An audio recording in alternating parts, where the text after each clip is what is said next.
Hi everyone, I welcome you all to our channel. तो आज हम 10 अगस्त 2020 की न्यूज़ डिस्कस कर लेते हैं ऑफ द इंडियन एक्सप्रेस। तो before starting the discussion please do like the video and share with your friends and subscribe to our channel. ठीक है, तो without wasting any time let's discuss first news. क्या है कि government bans import of 101 defence equipment items. तो negative list में ये आ जाएंगे फ्रॉम दिसंबर। ठीक है, 101 आइटम्स, मतलब जो ये नेगेटिव लिस्ट में होंगे ना, नेगेटिव लिस्ट में होने का मतलब क्या है कि इनको हम इंपोर्ट नहीं कर सकते विदेशों से। ठीक है, बाहर से हम इनका प्रोक्योरमेंट नहीं करेंगे, केवल जो हमारी डोमेस्टिक फर्म्स हैं, मैन्युफैक्चरिंग यूनिट हब्स है, लोकल मैन्युफैक्चरिंग इंडस्ट्रीज़ है डिफेंस की, उन्हीं के थ्रू हम इनको प्रोक्योर कर पाएंगे। हमारा क्या मतलब एम है इंडिया का कि हम ज़्यादा से ज़्यादा इंडिजनाइजेशन को बढ़ाया जाए, मतलब इंडिया में ही मैन्युफैक्चरिंग हो। ठीक है, क्योंकि आपको पता है कि LAC का जो स्टैंड ऑफ हुआ था between China and India, covid pandemic की सिचुएशन है, तो मतलब इससे हम पूरी जो किसी और देश पे हम डिपेंडेंट नहीं रहना चाहते है ना, हम सेल्फ रिलायंट बनना चाहते हैं। इसी दिशा में सेल्फ रिलायंट मूवमेंट का ये क्या है, आत्मनिर्भर भारत का ये एक इनिशिएटिव है। और हमने मेक इन इंडिया इनिशिएटिव जो था 2014 में लॉन्च हुआ था, इसमें हम जो डिफेंस इंडस्ट्री है उसको इंडिजिनस डिफेंस इंडस्ट्री डेवलप करने की बात की गई थी, लेकिन हमारे जो टारगेट थे वो फेल्ड हो गए थे ना, तो इस वजह से अभी ये किया जा रहा है। ये कुछ समवन बैन लिस्ट ये है, जैसे स्निपर राइफल है, ship borne cruise missile, short range surface to air missile, light combat aircraft है ना, light combat helicopter, fix wing mini UAVs। तो ये सब हम जो है कोशिश करेंगे कि खुद ही हम बना लिया जाए इसमें। और दूसरी चीज़ ये है कि मतलब सरकार का ये कहना है कि $25 बिलियन का जो टर्नओवर है पूरा, इसके लिए इंडिया को चाहिए इंडिजिनसली मैन्युफैक्चरिंग के थ्रू। एंड $5 बिलियन का जो एक्सपोर्ट भी हम करना चाहते हैं, तो कोई भी मतलब इसके लिए हमको कितना चाहिए, मतलब पहले हम हमारी जो डोमेस्टिक मार्केट है उसी को हमें ज़्यादा एक्सपेंड करना होगा। Then embargo on imports is plans to be progressively implemented between 2020 and 2024। ऐसा नहीं है कि अभी हो जाएगा ये सब कुछ, अभी 2020 से 2024 तक का टारगेट है। Our aim is to apprise the Indian defence industry of the anticipated requirements of the arm forces so that they are better prepare to realise the goal of indigenisation. ठीक है, तो मेन यही है हमारा ready for a big push to आत्मनिर्भर initiative, Bharat initiative. तो ये चीज़ है। बाकी जो 5 पिलर्स है, Modi self reliant India, economy, infrastructure, system and demography and demand. ठीक है, तो ये 5 पिलर भी हैं, ये भी याद रखना है। बाकी क्या है, कोई भी गवर्नमेंट का अगर कॉन्ट्रैक्ट हो जो 200 करोड़ से अगर ज़्यादा का हो, ठीक है, तो उसमें कोई भी फॉरेन कंपनी पार्टिसिपेट नहीं कर पाएगी। तो एक ये भी यहाँ पे स्ट्रैटेजी है कि 200 करोड़ के ज़्यादा से अगर कोई प्रोजेक्ट है तो उसकी कोई भी फॉरेन कंपनी उसमें टेंडरिंग प्रोसेस वगैरह में पार्टिसिपेट नहीं कर पाएगी। ठीक है, तो इंडियन मैन्युफैक्चरिंग जो हब है उनकी हेल्प करने के लिए, उनको मैन्युफैक्चरर्स को इनक्रेज करने के लिए हम क्या करेंगे, 52,000 करोड़ के करीब जो आइटम्स हैं इंडिया में ही डेवलप करेंगे। तो ये चीज़ है। नेक्स्ट जो न्यूज़ है आइटम है वो देख लेते हैं। यहाँ पे एक न्यूज़ है, police crackdown on manja sales hit for kite sellers. ठीक है, तो काइट पतंग सभी उड़ाते हैं, kite sellers in the capital are struggling to keep business alive. उनका जो बिजनेस है बिल्कुल पूरी तरह से ठप था। और लेकिन कुछ क्या कर रहे हैं, बैंड चाइनीज़ मांझा जो 2017 में जो बैंड हो गया था मांझा, ठीक है, तो उसको अभी तक यूज़ कर रहे हैं, क्योंकि आपको पता है कि बहुत सारे जो बर्ड्स हैं, बर्ड्स के अलावा इवन छोटे बेबी जो होते हैं, बेबी की भी डेथ हो गई थी मांझे के कारण, है ना। और more than 900 birds died last year due to manja. The kite string is made of cotton, but the glass coating one is dangerous. Despite the ban, people keep selling them. तो बिल्कुल भी ऐसे सही नहीं है, जो मतलब किसी और के लिए, किसी जान के लिए खतरा हो जाए तो वो उसको नहीं यूज़ करना चाहिए। Police said the offenders were booked under section 5 of the environment protection act. ठीक है, एनवायरनमेंट प्रोटेक्शन एक्ट का जो सेक्शन 5 है उसके तहत इनको अंदर किया गया है। The punishment is up to 5 years of prison और अ फाइन ऑफ ₹1 लाख। तो ये इसमें सज़ा दी गई है। ठीक है, और दूसरी चीज़ ये है कि जो चाइनीज़ मांझा होता है वो नायलॉन और प्लास्टिक का बना होता है। बरेली का जो मांझा होता है कोटेड विद ग्लास और मेटल। ठीक है, मोस्टली जो है यूपी और हरियाणा से जो भी रॉ मटेरियल है काइट्स का वो आता है। And due to lockdown factories were shut and police didn't allow transport of the material. और अभी जो है कुछ कुछ शॉप मतलब उन्होंने फिर से चालू रखी है, लेकिन यहाँ पे वो मतलब फिर से यूज़ कर रहे हैं ये मांझे का, जो नहीं होना चाहिए। नेक्स्ट जो है वो देख लेते हैं न्यूज़। कोरोना वायरस के अलावा Kerala landslide, and Buxar SP orders probe into farming RTI. India tops in new case count but low population share. Activists Elena Sen dies of cancer. तो ये कौन है? Author, activist and teacher Elena Sen, who spent many years in Chhattisgarh working trade unions, the underprivileged and tribals, died after battle with cancer. ठीक है, तो ये इनका नाम याद रखना. और ये क्या थी? ह्यूमन राइट वायलेशन जो छत्तीसगढ़ में हुए थे, इन्होंने मतलब काफ़ी उसके अगेंस्ट वॉइस रेज की थी. और black anti Naxal militia Salwa Judum, which was later declared illegal by the Supreme Court. She was the acclaimed author of the books Inside Chhattisgarh, a political memorial, and Sukhwasin, the migrant movement of Chhattisgarh. तो ये है. अब editorial section पे आ जाते हैं. And uneven recovery, तो यहाँ पे यही चीज़ बोली गई है. Service are seeing a greater fall with job losses. जो मतलब जो भी लॉकडाउन हुआ था, लेकिन अभी धीरे धीरे करके क्या आ रहा है, सब कुछ सीधे वापस पटरी पे आ रही है हमारी जो इकोनॉमी है. तो यही चीज़ यहाँ पे बोली जा रही है कि कैसे मतलब हमें देखने को मिल रहा है टू पेस्ड रिकवरी ये हो रही है. The recovery in the manufacturing sector specially in some segments appears to be far greater compare to the pickup in the service sector.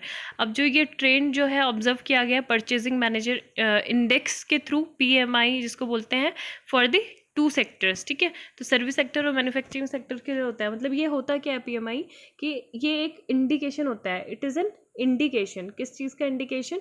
Of business activities. मतलब आपको अगर पता लगाना है कि इंडिया में किस तरह की बिजनेस एक्टिविटी हो रही है, तो आपको PMI देख के आपको पता चल जाएगा. ठीक है, कैसे? क्योंकि अगर PMI में अगर क्या होता है, अगर एक्सपेंशन होता है, ठीक है, एक्सपेंशन अबव 50 अगर होता है, 50 से अबव होता है, दैट मीन्स क्या हो रहा है, बिजनेस एक्टिविटीज़ में एक्सपेंशन होता है. मतलब सही फास्टर रेट से जो हमारी इकोनॉमी हो ग्रोथ कर रही है. लेकिन अगर ये कितना होता है, कॉन्ट्रैक्शन होता है, इसमें अंडर 50 होता है, दैट मीन्स कि लोअर जो रेट है उससे हमारी इकोनॉमी गुजर रही है. ठीक है, तो जो भी मतलब ये जो एक्सपेंशन के जो फिगर होते हैं, अगर ये प्रीवियस मंथ से थोड़े से भी हायर हो जाते हैं अभी इस वाले मंथ में, जैसे अभी ये अगस्त चल रहा है, जुलाई मतलब जून के कंपैरिजन में जुलाई में थोड़ा सा ज़्यादा हो गए, तो इसका मतलब है कि economy is expanding at a faster rate. ठीक है, और अगर कम हो गए तो बिल्कुल अपोजिट हो जाएगा कि लोअर रेट से हम गुजर रहे हैं. The PMI manufacturing rose to 47.3 in June. थोड़ा सा मार्जिनली डिपिंग हुआ था 46 इन जुलाई में, लेकिन फिर भी मतलब हम एक बेहतर हालत में अभी बोल रहे हैं कि धीरे धीरे आने वाले हैं. एंड जो भी मतलब कुछ जैसे रेस्टोरेंट्स हैं, हॉस्पिटलिटी, ट्रैवल और टूरिज़्म है, उनको मतलब काफ़ी सारी जगह में कंजम्पशन भी दे दिया गया है कि आप मतलब ओपन कर सकते हैं. अपने जो लॉकडाउन रिस्ट्रिक्शन है थोड़ा सा ईज़ कर दिया गया है, लेकिन फिर भी वहाँ पे क्या है, वो अभी भी नहीं खोल पा रहे हैं, मतलब अपने जो रीओपनिंग नहीं कर पा रहे हैं. 60% of licence eaters in prominent areas of Delhi continue to remain shut and yet to renew their trade health licences. तो यही चीज़ यहाँ पे बोली गई है कि 100 जो BSE बॉम्बे स्टॉक एक्सचेंज में जो कंपनीज लिस्टेड थी, उनमें से 40 में से that have an announce their result for the first quarter of the current financial year have seen a decline in their aggregated employ expenditure. अब एग्रीगेटेड एम्प्लॉय एक्सपेंडिचर क्या होता है? ये जो एम्प्लॉयज़ होते हैं और एम्प्लॉय कॉस्ट होता है, उसका मतलब इंडिकेटिव फॉल को मतलब ये डिनोट करता है. तो some indication of the extent of the losses incurred during his period will reflect in the quarterly GDP estimates. तो यही सारी चीज़ें बोली गई है इसमें. अभी मतलब जो हमारी जो सक्सेस डिपेंड करती है वो हम कोविड-19 पैंडमिक से किस तरह से कंटेन करें, उसी पे हम पूरा डिपेंड करते हैं. नेक्स्ट जो आर्टिकल है, बेरूत इन द डार्क. ठीक है, बीरट आप पढ़ो या इंग्लिश में, या फिर बेरूत पढ़ो हिंदी में, एक ही चीज़ है, मतलब बस समझ आना चाहिए. बेरूत जो है लेबनान की कैपिटल है. लेबनान कहाँ पे है? कल मैंने मतलब कल तो नहीं बट लोकेशन इसकी बताई हुई है मैप में. बेरूट इन द डार्क, तो यहाँ पे क्या था, ammonium nitrate blast is a grim reminder. ठीक है, अभी जहाँ जहाँ पे मतलब अमोनियम नाइट्रेट के स्टोरेज करके रखे हुए अनसेफ तरीके से, वहाँ पे बहुत ज़्यादा ध्यान दे रहे हैं. हमारे यहाँ चेन्नई में मतलब अभी इधर से उधर ले जाया जा रहा है अमोनियम नाइट्रेट को. 740 tonnes of ammonium nitrate stored in a custom warehouse in Chennai. 2015 से रखा हुआ है चेन्नई के वेयर हाउस में. When it was apparently imported without the required licence, the custom department has clarified that is stored in a safe location. ठीक है, तो हम ये बोल रहे हैं कि ये हमने ह्यूमन हैबिटेशन से जो है थोड़ा दूर रखा हुआ है, इसलिए ये सेफ़ है। But given the hazardous nature of the chemical which has been under the explosives act since 2011 it could have been disposed of. ठीक है, तो क्योंकि ये एक्सप्लोसिव एक्ट के थ्रू आता है, सिंस 2011 से इसको इसके अंतर्गत रखा गया है, लेकिन फिर भी हम इसका क्या कर रहे हैं, इम्पोर्ट कर रहे हैं अनरिक्वायर्ड लाइसेंस के बाद भी, है ना। तो यही चीज़ बोला गया कि एक्सप्लोजन हुआ था, turn out to have involve 2750 tonnes of ammonium nitrate which had been improperly stored in a densely populated area. ऐसी चीज़ें मतलब जो होती है ना, सिटी से थोड़ा दूर रखी जानी चाहिए, जहाँ पे पॉपुलेशन नहीं होती है, ह्यूमन हैबिटेट जहाँ पे नहीं होता है, लेकिन फिर भी ये रखी गई थी और वहाँ पे एक्सप्लोजन हुआ, जिसकी वजह से लेबनान की जो पोर्ट बेरूत है, बेरट, तो वहाँ पे कितने लोग डेथ हो गई उनकी, 150 से ज़्यादा लोग की डेथ हो गई एंड 5000 इंजर्ड हो गए। ठीक है, तो ये काफ़ी ज़्यादा डिवेस्टेटिंग सिचुएशन थी। मतलब एक जो मशरूम के टाइप का, मतलब एक ये जो क्लाउड ऐसे निकल के आया था, है ना, बहुत बड़ा सा। यहाँ पे वीडियो, ये वीडियो है जैसे एक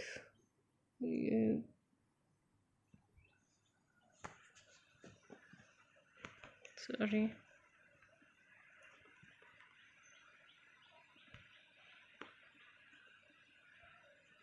तो ये अमोनियम नाइट्रेट की वजह से ये एक ऐसा क्लाउड उभर के आया और ये पूरा मतलब इतने सारे लोगों की यहाँ पे डेथ हो गई।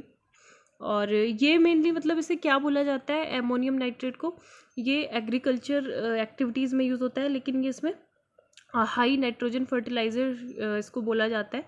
ठीक है, लेकिन ये क्या है, एक्सप्लोजिव भी है बहुत ज़्यादा, इसका मतलब ड्यूअल यूज़ होता है। ठीक है, explosive like ANFO and the fertiliser और नाइट्रेट बॉम्ब में भी इसका यूज़ होता है। And improvised device use by militant organisation जो है बार बार इसका यूज़ भी करती आई है। एंड अमोनियम नाइट्रेट का फॉर्मूला क्या है, NH4NO3। ठीक है, NO3। तो इसमें पहले भी मतलब 1970 में जब आयरिश रिपब्लिक आर्मी थी, तो उन्होंने भी बॉम्बिंग के लिए इसका यूज़ किया था। And same technology Oklahoma city 1995 में भी यूज़ की गई थी, बाली में 2002 में, नॉर्वे ने 2011 में यूज़ की गई थी। तो जो नाइट्रेट स्टॉक पाइल है was revealed to have cause a disaster in Beirut and other nations have woken up to risk. In Australia, अभी ऑस्ट्रेलिया का भी जो न्यू कैसल प्रोविंस है, तो वहाँ पे जो स्टोरेज फैसिलिटी है, तो वहाँ से क्या कर रहे हैं, 4 times the volume of nitrate stock pile, वहाँ पे काफ़ी ज़्यादा है, तो वहाँ पे थोड़ा सा अलर्ट हो गए हैं ना रेजिडेंट। तो यही चीज़ बोली गई है यहाँ पे कि better late than never, the accident in Beirut is a reminder that despite the strict regulation of hazardous substances internationally, the risk remains, है ना। तो ये इसको देखना चाहिए। यहाँ पे जो है डेफ एयर टू टैगोर, तो ये चीज़ जो है विश्व भारती जो स्प्रिंग है विंटर फेस्टिवल, उसको कैंसिल करने के लिए मतलब यही चीज़ बोला गया कि ये कैंसिल क्यों हुआ है विंटर फेस्टिवल। तो ये रविंद्रनाथ टैगोर जी ने बोला था एक बार, you can not cross the see merely by standing and staring at the water। तो ये मतलब he was not only a man of words but also a man of action who put his theory of education into practice by starting an आश्रम school. तो 1901 में इन्होंने आश्रम school start किया था, जिसका नाम क्या रखा गया था, शांति निकेतन। तो 20 years later he founded the विश्व भारती। ठीक है, विश्व Bharti it became a central university in 1951 with the prime minister as its chancellor। ठीक है, तो ये है विश्व भारती मीन्स क्या होता है, the communion of the world with India. तो टैगोर जो थे ऐसी सोसाइटी चाहते थे जिसमें इंटरनेशनलिज्म भी हो, ह्यूमनिज्म भी हो, यूनिवर्सल ब्रदरहुड भी हो। तो वो सारे मतलब ट्रेडिशनल जो स्कूल था उसको इन सारी चीज़ों में देख के रखते थे। एट शांति निकेतन जो क्लासेस थी वो ओपन एयर में होती थी। तो यहाँ पे यही चीज़ बोला गया कि the Poush Utsav celebrated during winter at Visva Bharati is also inspired by this ethos and the poet often said that the purpose of this annual fair was to encourage interaction, economic, culture and social between the Veracity and its neighboring villages। तो इसमें बस यही important था। यहाँ पे जो article है fall and rise, तो यहाँ पे जो बोला गया है मतलब जो ग्लोबल जीडीपी है उसकी बात की गई है कि ग्लोबल जीडीपी जो है काफ़ी सही तरीके से मतलब वो ऑलरेडी रिकवर कर रही है। We project global GDP to contract by 3.5% in 2020। This is almost certainly the deepest recession since at least the Second World War. लेकिन गुड न्यूज़ ये है कि ग्लोबल रिकवरी जो हो रही है has already begun and global GDP is rising, ठीक है। तो यही चीज़ बोला गया है कि ग्लोबल जीडीपी जो है बढ़ रही है, नाउ स्टैंड एट अप्रॉक्सीमेटली 50,000, मतलब कोरोना वायरस के केसेस जो है हमारे देश में इतने ज़्यादा आ रहे हैं, 2,000 न्यू डेली एडिशंस हो रहे हैं। The situation in India at the US along with localised outbreaks in several parts of the world raises the risk of rise in infection, the lockdown, rising public anxiety about the virus led to the sharp deterioration economic activity. तो यही सब कुछ बोला गया इसमें। Discretionary fiscal policy support defined as targeted support to households and businesses, the kind of policy support that can revive an economic quickly at the times of unprecedented shock like we have seen। तो यहाँ पे ये चीज़ बोला गया कि जो हम मतलब ये एक्सपेक्ट कर रहे हैं कि जो MPC है तो वो इंटरेस्ट रेट को थोड़ा रिड्यूस रखे जब तक हमारे मतलब कोई भी नॉर्मल सिचुएशन नहीं आ जाती है, और यही चीज़ यहाँ पे बोली गई है, ठीक है। मेन जो ये एक आर्टिकल है एन अगस्त लेसन, तो ये काफ़ी अच्छा एक आर्टिकल लिखा गया है एम वेंकैया नायडू जी के द्वारा, जो हमारे वाइस प्रेसिडेंट ऑफ इंडिया है। And emotionally integrated India offers the best defence against both internal external challenges, ठीक है। तो यहाँ पे ये बोला गया है कि अगस्त जो है, August means respected, impressive, something special, क्योंकि अगस्त का जो महीना है वो क्या है, स्पेशल सिग्निफिकेंस है उसकी मॉडर्न इंडियन हिस्ट्री में, क्योंकि freedom struggle came to fruition of August 15, 1947 को हमको आज़ादी मिली थी 1947 15 अगस्त को। तो 5 years prior to that quit India movement जो था लॉन्च हुआ था, और गांधी जी ने नारा दिया था डू और डाई, ठीक है, करो या मरो, ठीक है। तो यहाँ पे हमें मतलब ये बताता है कि जो सोशियो कल्चर इकोनॉमिक लैंडस्केप था इंडिया का, our country was brutally battered and exploited enfeebling the masses, ठीक है। तो ये जो हमारे मतलब जो डार्क एज था वो समाप्त हो गया था महमूद गजनी से लेके 1001 में, जब उसने हम इन्वेजन किया था इंडिया में, और जो ब्रिटिश रूल था उस सब का ही एक तरह से समाप्ति हो गई थी। तो ये चीज़ बोला गया, the invaders had a free run coming and looting it will the lack of sense, मतलब मेन क्या था कि हमारे जो लीडर्स थे, मतलब लीडरशिप तो थे ही नहीं, हमारी जो एक्शंस थे उनमें यूनिटी मिसिंग थी, यूनिटी नहीं थी।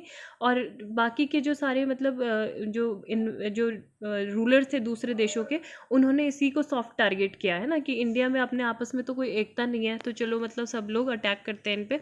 Solo campaign of brave resistance by the like of, जैसे पृथ्वीराज चौहान थे, मतलब अभी भी हमको बहुत सारे जो अनसंग वॉरियर्स देखने को मिलते हैं, तो वही है कि उनके मतलब वो अपने तरीके से चाहते थे, मतलब अपने तरीके से वो लड़ते थे, है ना, सब लोग। फिर उनके ही कुछ राइवल्स हो जाते थे, जैसे यहाँ पे क्या है, जैसे Rani Lakshmibai of Jhansi, Veer Pandya, Alluri Sitarama Raju were not adequate, there were Mir Jafars all through, है ना। तो ये सारे डिवाइडेड जो नेशन था suffered from disgrace and dismemberment, India was reduce to an ocean of poverty and backwardness. तो यही चीज़ बोली गई है। लेकिन finally the Indian nation was born on August 15, 1947। Quit India movement जो था was the most defining movement of our freedom struggle. The quit India resolution adopt किया गया था 8 अगस्त 1947 को, ठीक है। और उस टाइम पे ये चीज़ बोली गई है कि since his return, Gandhi ji कब आए थे भारत में, 1915 में, और उस टाइम पे गांधी जी ने सहारा लिया था फोर्स ऑफ ट्रूथ, ठीक है। तो मतलब ब्रिटिशर्स के खिलाफ मतलब वो यही वेपन यूज़ कर रहे थे। And Indian governance, his approach found resonance across the globe with British coming under pressure even from the their war time allies.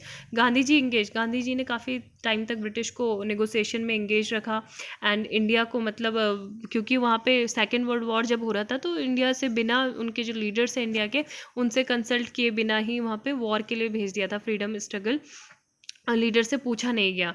तो यहाँ पे काफ़ी ज़्यादा, और जो हमारे गांधी जी हैं और बाकी लीडर्स हैं उनको मतलब वो इससे सही नहीं लगा। And fearing a Japanese invasion from the east and under pressure from the allies the gain support of Indians for the war efforts. उसके बाद मतलब क्या था कि ब्रिटिशर्स को खतरा था कि जापान जो है हम पे ब्रिटिश इंडिया पे अटैक करेगा, और फिर क्या होगा, इससे और ज़्यादा वो खतरे में हो जाएंगे। तो इस वजह से उन्होंने क्रिप्स मिशन भेजा था, लेकिन वो भी फेल्ड हो गया था। उनकी जो डिमांड थी, है ना, इंडिपेंडेंस डिमांड, उन्होंने हमारी नहीं मानी थी।